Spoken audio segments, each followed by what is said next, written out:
আদেশ মানতে হবে, হাইকোর্টের আদেশ মানতে হবে, হাইকোর্টের আদেশ মানতে হবে, হাইকোর্টের আদেশ মানতে হবে, হাইকোর্টের আদেশ মানতে হবে। আমরা 18তম নিবন্ধনের ভাইবা বঞ্চিত প্রার্থীরা আমরা গত জুন মাসের 15 তারিখ থেকে আমরা রাস্তার উপরে অবস্থান করছি। আমাদের এখনো কোনো দাবি দেওয়া মানা হয় নাই।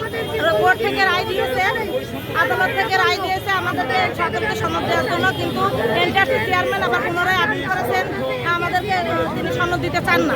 কিন্তু আমরা বর্তমানে যে শিক্ষা ব্যবস্থার যে অবনতি করা হচ্ছে, বিগত দিনে দেখা গেছে এসএসসি পরীক্ষার ফলাফল দিয়েছে, সেখানে 6 লাখ স্টুডেন্ট অংশগ্রহণ হয়েছে।